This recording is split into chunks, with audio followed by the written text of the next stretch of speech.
One-shots are a great way to get in a quick read for people who don't always have the time to invest in longer series, and as someone who is pretty new to manga collecting, they're also really good options to build your collection with minimal commitment, seeing as the entire series is usually completed in just one volume.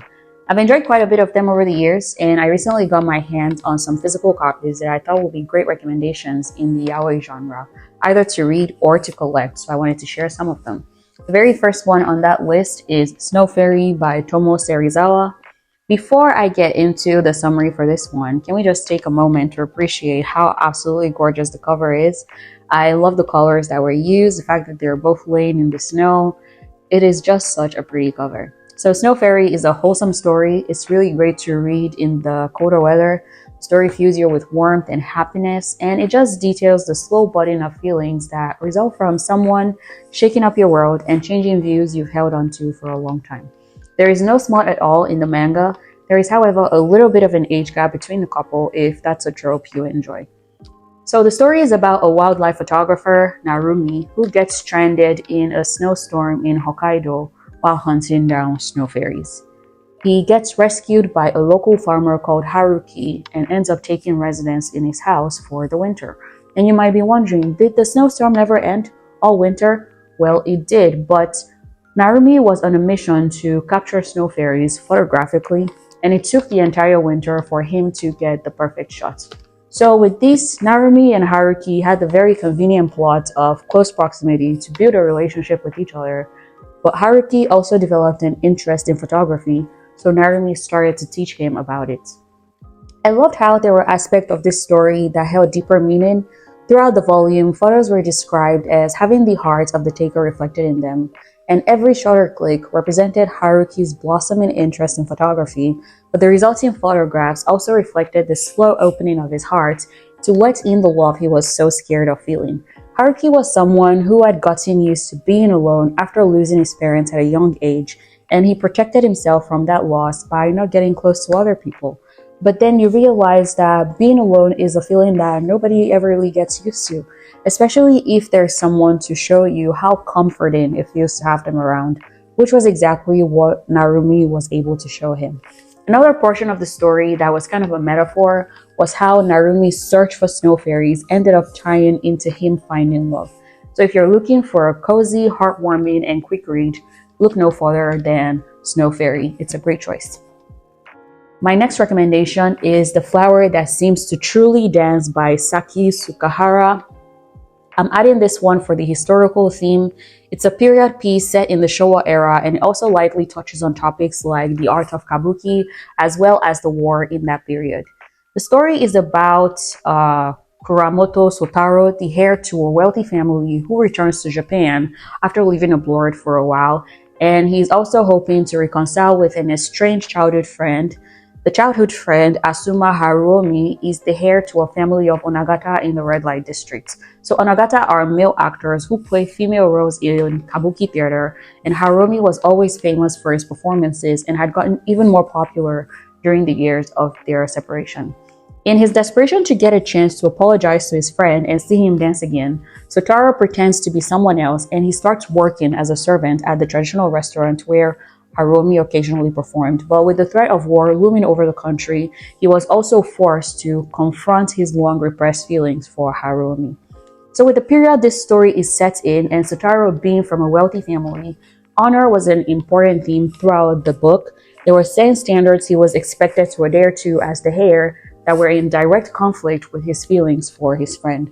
But he was also forced to confront those feelings due to the very real possibility of death for the both of them, since the country was at war.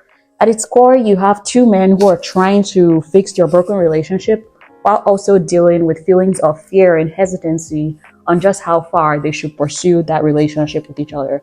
I thought the story had many interesting themes that made the art, as well as the story it tried to convey, compelling and visually captivating. So you should definitely pick this one up if you enjoy period pieces, or if you're just looking for something a little bit different to read. The next recommendation is also by Saki Sukahara, the author of the previous recommendation, but this one has a modern setting. The title is Replay, and it's a high school / coming of age story with a friends to lovers trope. It follows the story of two childhood friends, Yuta and Ritsu, who have played baseball together as a battery pair since they were kids. But they both have to retire from their high school team in order to prepare for their university entrance exams after losing in the local tournaments. So Yuta is struggling to let go of his attachment to the sport, and his friend Ritsu, who is probably the only person who can understand everything he's feeling, started acting distant after they both quit the team. The story dives into the discovery of romantic love as a teenager, and it was addressed with normalcy in this manga. And while I understand that sometimes, or maybe even most of the time, that is not exactly realistic, the story shows that it's an ideal situation and it's okay for love to be represented that way. I had nothing to complain about while reading this. The story was well-rounded, it didn't feel too slow or too rushed, and since it's a one-shot, the minor misunderstanding they had in the series was resolved before it became too annoying, and it even left more room for the rest of the story to develop afterward. I enjoyed the way the author described Ritsu and Yuta's relationship. Their bond as a battery pair was an added layer to their relationship that went beyond just friendship. And with its loss, Yuta felt like he was losing everything that connected him to Ritsu, or even made him special compared to other friends, which would have probably been his first sign that their relationship meant more to him. But suddenly being subjected to somewhat of a cold shoulder was a lot to come to terms with, and honestly, I think anybody will struggle with that. The two of them were just people who were not handling their changing relationship very well, as is usually the case for most teenagers. They also gave off a bit of Hinata and Kageyama vibes from Haikyuu, with one of them being very outgoing while the other was reserved, and the only difference is that these two actually liked each other, so they didn't have that cat and mouse dynamic going on for them. Another thing I should mention is that the coach in this story threw me off every time he made an appearance. I guess because I'm used to coaches being old men, but this coach was such eye candy. Every time he appeared, I was like, is that a love rival? Only to remember, no, he's not. He's their coach. And while there was still a possibility of the story heading in that direction, I was relieved that it didn't. Otherwise, this title wouldn't have made it into this video. On the other end of the spectrum is my next recommendation that also has the friends to lovers trope, but this one addresses some of the societal issues that are oftentimes associated with being in a same-sex relationship. So it does have a bit of a gloomy tone to it, which is probably visible from the cover and its title, There Are Things I Can't Tell You by Edaku Mofumofu. So this story is about polar opposites and childhood friends, Kasumi and Kyosuke, whose relationship becomes a lot less simple as they grow older. They lose touch for a while they're in college and later reconnect as adults, only to realize that even with their shared history and long-standing friendship, there are things they struggle to say to each other, as the title of the manga suggests. This one is a bit of a chunky boy, as you can see, but I blew through it really fast that it didn't feel like it, and even though the title suggests a somber read, the story starts out very lighthearted, showing the easy friendship between Kasumi and Kyosuke, as well as their respective lives after reconnecting with each other. The story, however, starts to take a turn when we realize that although these two clearly love each other, Kyosuke has found it hard to remove himself from the role of Kasumi's protector, going as far as rejecting him for his own good in spite of how he feels. On one hand, it's understandable, society isn't always fair to same-sex couples, and he just wanted the best for the person he loved, but his consideration seemed a bit overdone, almost to the point of being inconsiderate, because that decision was one that he came to all by himself without taking account of Kasumi's feelings on the matter. The story had some extra layers to it that I don't even know where to start with unraveling and sharing them without giving away the entire story, but the two characters were fleshed out decently enough that readers could see how their upbringing and environment shaped them into who they became, and even though they both had their friendship to heal some of their pain, you could tell that those experiences played a huge role in their decision-making as adults. It's a very simple story on the surface, but it is much deeper than it appears to be. And one thing that really stuck with me after reading it is how much our upbringing and environment shape our view of the world, or even how the love we receive or don't receive, and the faulty definitions of love we learn as a result have such a huge impact on how we love others, how we love ourselves, and how we receive love from others. It's something seemingly simple, love and acceptance, but both were lacking in some ways in both of their lives, and that changed the trajectory of both their lives. I was a little nervous about how the story was going to end, but it does have a happy ending. So if you enjoy just a tiny little bit of angst in your stories, this is the manga for you. Pivoting away from the gloomy mood of the last recommendation, the next one is Our Dining Table by Mitaori. I have this turned upside down, don't I? Our Dining Table by Mitaori. Everything about this cover just screams cozy, heartwarming, and adorable. I don't think I even read the back of the manga before picking this one up. The wholesomeness radiating off of its cover just beckoned me over and I responded to its call. Our Dining Table follows the story of a salaryman called Hozumi Yutaka who struggles to eat around other people despite his talent for cooking. He meets two brothers, Minoru and Tane, during his lunch break one day, and the younger of the two brothers, Tane, ends up sharing his lunch with him in the absence of his older brother, which leads to both brothers asking Yutaka to teach them how to cook because Tane thought his food tasted good. This was mostly a lighthearted read, but there were also some serious topics covered in it as well, like how people deal with feelings of loss, not being accepted or fitting in, and the sometimes mundane routine of adulthood. I loved how genuine the joy they all felt in each other's presence came across, a lot of which could be attributed to the presence of Minoru's much younger brother. He was pure-hearted and unfiltered in the way he expressed his feelings, and he had such an openness to him that hadn't been weighed down by life, which made room for Minoru and Yutaka's relationship to grow into what it became. I love stories like this with young kids. They serve as somewhat of a wingman to push the main couple together, and they're usually so wholesome to read. There was also a part of me that felt really, really happy that this was a man and a young boy learning how to cook, because we should all learn basic things like that. Overall, reading it felt like I was feeding my soul, and I just wanted to be surrounded by the joy I felt from reading it for as long as possible. It had a slice of life kind of feel to it, but the thing about enjoyable slice of life stories, at least for me, is that you fall in love with the characters and they become so enjoyable to read that you never want them to end. Like, I was really satisfied with the story as a whole, but if the author decided to write side stories about the characters, I wouldn't say no to that. This manga also got a drama adaptation earlier in the year that is just as good as the manga, so make sure to check that out if that sounds like something you'd be interested in. Staying on track with the wholesome theme, my next recommendation is Old Fashioned Cupcake by Seigan. This is another wholesome, heartwarming story that has a really well done drama adaptation.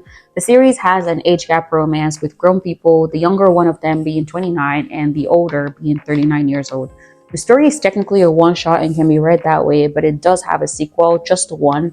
Old Fashioned Cupcake is a story about a man called Nozue who is approaching his 40th birthday and suddenly hit with the realization that so much of his life has passed him by without much to show for it. He's single, he doesn't do anything with his free time, but he also feels like he's at a point in his life where he can't afford to take risks. He's unambitious, even though he's loved at his job, he does great at it, and has been offered a couple of promotions. He also dodges romantic advances from women and basically sees these things as nothing more than a hassle. But one of his subordinates, Togawa, notices this and starts trying to do things with Nozue to inspire him to move forward, and he dubs it the anti-aging experiment, where he's basically trying to change Nozue's mindset from "I'm so old, what else is there for me to do?" to "There is still so much of my life ahead of me, I should try to make the best of it." The two of them grow closer, and Nozue starts to wonder why Togawa is so invested in making an old fart like him, who is also his boss, happy, which is how he starts to realize Togawa's romantic feelings towards him. I love this story so much, firstly because it shows a relationship between grown people, and I found Nozue's concerns and the mundane routine he had settled into very relatable. Like, I'm not even 30, and trying to build new relationships seems like such a hassle because, like, where will I find the time to chat up multiple people and read through them to find the one that might stick? Everything that requires effort seems exhausting, but you have to decide what matters to you based on what you want your life to look like and then put effort into that. This story shows that there isn't a certain age where you must get things right and have everything figured out. Everyone's journey is different, and that's totally fine. I also appreciated Togawa as a character. He was much younger than Nozue, and there was also the fact that Nozue was his boss, but that never stopped him from being direct and blunt when speaking with Nozue. He was the one who confronted Nozue about the fact that his seemingly calm demeanor was masking itself as disinterest, but it was actually fair. Nozue had grown scared of the risk associated with love, the heavier responsibilities that would inevitably come with a promotion if he decided to take one, and just anything that challenged the status quo and comfort zone he had settled into. And after confronting him with this truth, he also mentions that he wishes Nozue could genuinely enjoy his job and his life, which was such a beautiful scene in the manga. He struck me as someone who wasn't trying to get in his crush's good graces by cuddling him or sucking up to him, but he just genuinely wanted him to be happy. I mean, he did get to spend more time with Nozue as a result, so he wasn't getting absolutely nothing out of it. Their relationship was one that was built on just wanting to make each other smile, which makes for a very wholesome and heartwarming read. The story has a drama adaptation, as I mentioned earlier, so make sure to check that out if you're interested in it. The next recommendation is Golden Sparkle by Minta Suzumaru.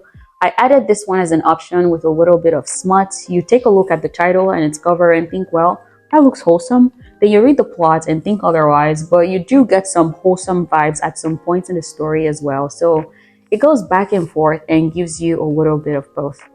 This is a coming of age / self-discovery story about two boys who just started high school. One of them, Uehara Himari, mostly lived with his mom and older sister while growing up, with barely any male influence, and he avoided interactions with the opposite gender because he was terrible at dealing with them, which ultimately led to him making the decision of going to an all-boys high school. So high school gets off to a good start until Himari starts getting wet dreams, but he has no one to talk to about it, absolutely no sexual experience, and even worse, he has no idea what's going on because he skipped the sex ed classes in middle school. The reason? There were no tests in the class. Yep, so Himari is a pure, naive boy who thinks he's sick and has no idea what to do about this situation he's found himself in. He meets the other main character, Asada Gaku, on the first day of high school, and the two of them really hit it off. So one day, when boys are having their boy talk and talking about what material they jerked it to, Himari is absolutely clueless throughout the conversation, but Gaku notices this and bails them both out of the conversation. So this was what led to Gaku discovering Himari's situation and naivety for a boy his age. So to resolve the problem, Gaku offers to teach Himari how to deal with it. And I thought the entire series was just going to be like a exploration for the both of them. And it was a little bit of that, but it also threw in those little moments of confusion and realization for the both of them. Himari started to realize that something about their relationship didn't feel right. He loved being with Gaku more than what felt normal. He was a bit possessive with him, and he felt a sense of superiority where Gaku was concerned whenever he chose him over other people. He was the first one to come to terms with the more romantic turn his feelings had started to take. Gaku was a little bit slower to come to that realization, but he did, and the two of them worked through their confusion and eventually come to the realization that they both like boys and each other. So the story starts out as a horny sexual exploration of two teenage boys, but it develops into a period of self-discovery and acceptance for both of them, which was actually quite cute.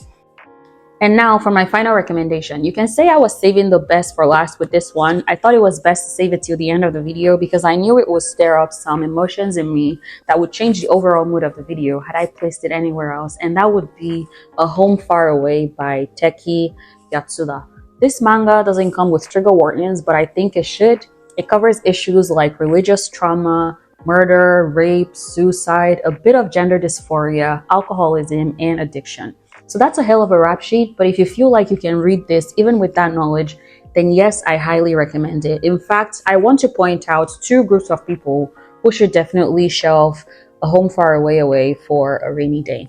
Do you think Banana Fish is easily one of the best pieces of fiction you have ever read or watched? It made its mark on you, and you cannot see an image of the manga, anime, or Ashen AG without feeling like someone took a spear to your heart, then this is definitely for you. Are you also one of those people who like to set the mood for a good cry session? Because sometimes when you want to cry, it's not the right time or place, and you find it hard to cry in front of people, so you end up holding it in, but you need to let it out eventually. Or maybe you just enjoy a good cry session. Once again, this is definitely the book for you. As someone who falls into both groups, I can confirm that I had a very good cry and this manga made its mark on me. A Home Far Away is a story about two boys, Alan and Hayden, desperately searching for a place to belong. These two are filled with so much sorrow after being betrayed by the very system that should have protected them, and they've quietly rejected the world around them, but they found comfort with each other.